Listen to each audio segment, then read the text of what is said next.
She said we were just going to have a conversation. I'd been sitting in my biotech class when I heard my name over the intercom. The woman was standing in the principal's office with two large white cops. She said she'd take me to get my bag and head home to my brother and dad after we talked. But we never got my stuff, and there was no conversation. For 12 hours, I wasn't given food or water. I had a dead phone and didn't know where I was or why I was there. They took my fingerprints and listed my contact information as my mother, who didn't want me. No one told me anything, especially not my rights. That night, I was stuck in a group home that felt like a prison. Meals out of cans, no phone calls, someone watching me even when I slept or showered. I wasn't allowed to go to school, talk to my siblings, take my allergy medicine, attend my court hearings. These are just a few of the rights that they took away from me that night. I was locked in a room the next day where a man and a woman screamed at me. They threatened, "If you don't hand over your phone, you can't go to school or change your clothes."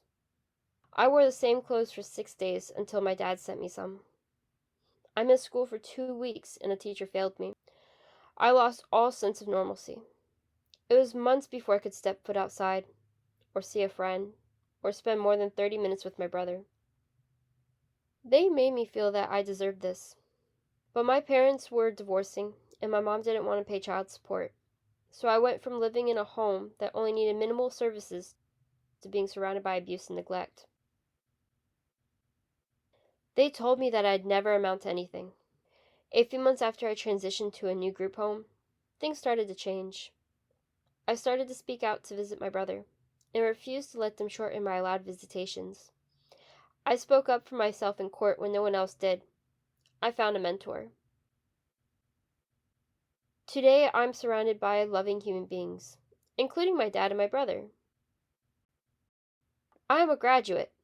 I own a home and a car. I am building my own nonprofit organization. Above all else, I know who I am. I am an advocate, and I know my rights.